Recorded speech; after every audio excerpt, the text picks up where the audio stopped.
So hello defence lover, welcome back to our new video. So दोस्तों, आज की video में हम बात करने वाले हैं आप लोगों के सीआरपीएफ के फाइनल रिजल्ट के बारे में। आप लोगों का फाइनल रिजल्ट लगभग तय हो चुका है, लगभग आपका रेडी हो चुका है। अब बारी है बस आप लोग का जो है वेबसाइट पर अपलोड करने की। ठीक है, अब आपकी जो रिज़ल्ट है, मैंने आपको बताया था कि 10 से 15 के बीच में आप लोगों की रिज़ल्ट आएगी। हो सकता है कि उसके एक आध दिन पहले भी आ जाए, बिल्कुल कोई दो राय नहीं है उसमें, क्योंकि मुझे ये अपडेट मिला है कि आप लोग की रिज़ल्ट जो है रेडी हो चुकी है ना। रिज़ल्ट आप लोग की रेडी हो चुकी है और लगभग 95% बंदे वो हैं जो कि फ़िटनेस मतलब हर जगह से फिट हो गए हैं, फिजिकली मेडिकली फिट जो है 95% बच्चों को बुलाया गया है। ठीक है, अब मैं ऐसा क्यों बोल रहा हूँ, आप लोग एक आंकड़ा देख लीजिए। हर ग्रुप सेंटर में जहाँ पे आपका फिजिकल और मेडिकल हुआ था, उसमें ये आंकड़ा रहा था, एक दिन में 300 लोगों को बुला रहे थे।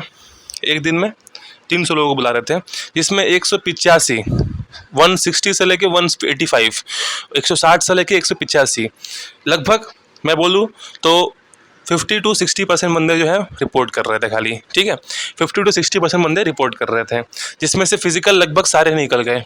देखिए 1600 मीटर की बात कर रहा हूँ मैं, जिसमें 5 किलोमीटर की रेस थी, उसका रेशियो और कम है। उसका रेशियो ये है कि मान लीजिए अगर जैसे 400 को बुलाया गया है, तो 400 को बुलाया गया तो उसमें से भाई 30 बंदे जो है मेडिकल फाइनल फिट हो रहे हैं, है ना। 10% से भी कम रेशियो है वहाँ का, 8% पकड़ लीजिए, है ना, 8 7 8 9% पकड़ लीजिए, इस तरह से रेशियो था वहाँ पे। ठीक है, अब देखिए, अब हम बात करते हैं कि जो 1600 मीटर रेस था उसमें लगभग सारे बंदे पास हो रहे थे। उसमें से कुछ 10 बंदे जो है हाइट टेस्ट में फेल हो रहे थे, तो उनको हम लोग इंक्लूड नहीं करते हैं इसमें। लेकिन जब ये बात करते हैं ट्रेड टेस्ट में, तो ट्रेड टेस्ट में भी रेशियो जो था, ट्रेड टेस्ट में रेशियो जो था वो आप लोग का सिलेक्शन रेशियो जो था 3/5 था। यानी कि हर 8 बंदे में 3 बच्चे जो है फेल हो रहे थे, 5 बच्चे पास हो रहे थे। आप लोग खुद बताइएगा अपने अपने ग्रुप सेंटर का कि मैं गलत बोल रहा हूँ क्या। 5 बच्चे पास हो रहे थे तो 3 बच्चे फेल हो रहे थे हर 8 बच्चे में, यानी कि हर 80 बच्चे का जो ग्रुप था, उस 80 बच्चे के ग्रुप में आप लोग के 30 बंदे फेल हो रहे थे, 50 बंदे पास हो रहे थे। ये 5/3 का रेशियो था। ठीक है, अब आपको समझ में आ चुका होगा। इस 5/3 के रेशियो में जो बंदे आगे जा रहे थे, मान लीजिए कि 150 बंदे जो हुए थे, 150 बंदे हम लोग काउंट किए थे फिजिकल पास, उसमें से 5/3 हम निकालेंगे, 160 पकड़ लेते हैं। 160 अगर हम लोग पकड़ लेते हैं तो 5 जो है 5 2 जा 100, यानी कि लगभग 100 बच्चे जो है, 80 से 100 बच्चे जो है मेडिकल के लिए क्वालिफाई हो रहे थे डॉक्यूमेंटेशन के लिए। डॉक्यूमेंट में कुछ बच्चों का जो क्रूशियल डेट नहीं था, EWS जनरल छोड़ के बाकी जितने भी जो कैटेगरी आती है, इनका क्रूशियल डेट नहीं था, वैसे 10 बच्चे थे हर बैच में, है ना। तो लगभग हम बता देते हैं आप लोग को कि ये जो है लगभग यहाँ पे 50 से 70 बच्चे जो है फाइनली मेडिकल में जा रहे थे। 50 से 70 बच्चे फाइनली मेडिकल में जा रहे थे डॉक्यूमेंट के बाद, डॉक्यूमेंट छटने के बाद। कुछ बच्चे ऐसे थे कि जो मान लीजिए जो क्रूशियल डेट में नहीं ला पाए, है ना। लेकिन वो बच्चे सिर्फ उसमें के थे, जो बंदे जनरल कास्ट के थे वो लोग नहीं फेल हुए हैं। जो जनरल कास्ट के थे वो लोग फेल नहीं हुए, और कई सेंटर पे तो यही भी हुआ है कि डोमिसाइल नहीं था बच्चों के पास, तो फिर वो बच्चे जो है रिजेक्ट हो गए सीधा। जिसका डोमिसाइल नहीं था उनका कैंडिडेचर सीधा कैंसिल हो गया है ना। तो इस हिसाब से देखा जाए तो 10 बच्चे अगर हम लोग डॉक्यूमेंटेशन में छाट रहे हैं, तो लगभग 40 से 50 बच्चे जो है फाइनल मेडिकल में जा रहे थे। 50 से 60 पकड़ लीजिए, 60 पकड़ लीजिए, है ना। और उसमें मेडिकल का जो रेशियो था, मेडिकल का रेशियो भी बात करते हैं अगर हम, तो मेडिकल का रेशियो भी 3/4 था, है ना, 4/3 था। सिलेक्शन रेशियो 4 था और रिजेक्शन रेशियो 3 था। लगभग अगर हम बात करते हैं, अगर 60 छोड़ के अगर हम 70 भी पकड़ते हैं, ठीक है, 70 भी पकड़ते हैं, तो 35 से 40 बच्चा ही मेडिकल फिट हुआ है। यानी कि मैं सब मैक्सिमम पकड़ रहा हूँ, 35 से 40 जो मैं बोल रहा हूँ मैक्सिमम बोल रहा हूँ। यानी कि रिपोर्टिंग था 300 बच्चों का, फाइनल जो फिट हुए वो 35 बंदे फिट हुए हैं। ठीक है, तो आप लोग खुद देख लीजिए कि 10 से 12% जो बंदे खाली पास हो रहे थे, और आप लोगों को बुलाया कितने गुना था, 8 गुना से 10 गुना। ठीक है, मिनिमम 8 गुना बुलाया था आप लोग को, और मैक्सिमम 10 गुना। ड्राइवर वालों को बुलाया था 10 गुना, बोलर को बुलाया था 10 गुना। ठीक है, मान लीजिए किसी स्टेट में, जैसे कि बात करते हैं अगर हम लोग किसी स्टेट में फॉर एग्जाम्पल अगर 60 वैकेंसी होगी कोई चीज़ की फॉर एग्जाम्पल, है ना, तो 600 बंदों को बुलाया गया था 2 दिन में, 300 का बैच करके 2 दिन में बुलाया गया था। इसमें से 35 70 बच्चे जो है, मतलब वही 30, अगर अब 30 करेंगे तो कट टू कट 60 बैठेंगे, 10% निकालेंगे। अगर 35 निकालेंगे तो बस 10 बच्चे एक्स्ट्रा हो रहे हैं। उस हिसाब से देखा जाए तो 95% बंदे जो हैं जो मेडिकल फिट हो गए हैं, उनका रेशियो, उनका जो नाम यहाँ पे मेरिट लिस्ट में आने वाला है।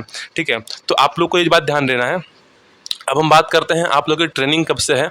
तो आप लोग की ट्रेनिंग जो है दिसंबर से आप लोग की शेड्यूल है। आप लोग की ट्रेनिंग जो कि आप लोग की 1 अक्टूबर से ट्रेनिंग शेड्यूल थी, वो दिसंबर में ट्रेनिंग शेड्यूल है आप लोग का। आप लोग की ज्वाइनिंग नवंबर में होगी। ज्वाइनिंग लेटर जो है आप लोग का है 22 दिसंबर को मिलेगा। मैं आपको ये बात मैं फर्स्ट डे से बोल रहा हूँ, और आप लोग भी ये बात जानते हैं कि मेरी कोई बात जो है गलत नहीं रहती है। मेरी जो पिछले पुराने सब्सक्राइबर्स थे उन लोगों को पता होगा। और देखिए, जो लोग भी कमेंट करने का सोच रहे हैं कुछ अभद्र, वो लोग कमेंट ना करें। आप लोग इस वीडियो को यहीं पे छोड़ दीजिए, कोई दिक्कत नहीं है। और देखिए, बहुत सारे बच्चे जो हैं एसएसबी हेड कांस्टेबल कम्युनिकेशन की बात कर रहे हैं। तो देखिए, इसका हमारे पास कोई अभी तक अपडेट नहीं है। जैसे ही मुझे अपडेट मिलेगा मैं आप लोगों को कर दूंगा अपडेट, या तो टेलीग्राम के माध्यम से, या तो आप लोगों को इसी चैनल के माध्यम से यूट्यूब पे, है ना।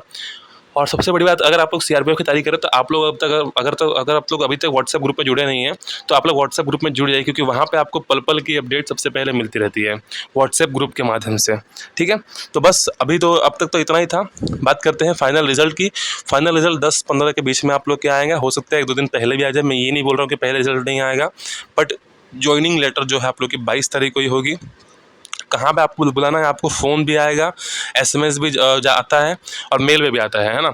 आप लोग को जाना है, आप लोग के मन के ऊपर। आप लोग जा पाएंगे तो जाइए, नहीं जाएंगे तो कोई दिक्कत नहीं है। लेकिन पीएम के हाथों से, या फिर पीएम को जो पीए वगैरह होते हैं, या फिर जो अन्य सांसद वगैरह होते हैं, उनके हाथों से आपको जो है ज्वाइनिंग लेटर मिलेगा। ठीक है, और आप लोग जो है भारत सरकार के आदमी बन जाएंगे आप लोग, है ना। भारत सरकार के जो है एम्प्लॉय बन जाएंगे, सेंट्रल गवर्नमेंट एम्प्लॉय आप लोग बन जाएंगे। ठीक है, तो बस अभी तक तो मैं सोचता हूँ कि जैसा प्लानिंग अगर हुआ है वैसा अगर हो जाए तो आप लोग के लिए बेस्ट है। मुझे कोई फ़र्क नहीं पड़ता कि आप लोग मुझे सब्सक्राइब करें ना करें, बट कहीं ना कहीं किसी का भला अगर हो जाए मेरे वीडियो से, तो बस मैं यही चाहता हूँ। ठीक है, और अगर आप लोग के मन में अभी भी कुछ डाउट है तो मुझे कमेंट सेक्शन में पूछ सकते हैं। अगर आप लोग को मुझे पर्सनली कुछ मुझसे बात करना है तो आप लोग व्हाट्सएप ग्रुप पे जुड़ जाइए। उस ग्रुप का जो एडमिन हूँ वो मैं ही हूँ। ठीक है, आप लोग मुझसे बात कर सकते हैं। ठीक है, तो बस आज के वीडियो में इतना ही था। आशा करता हूँ कि आप लोग को अच्छा लगा होगा वीडियो।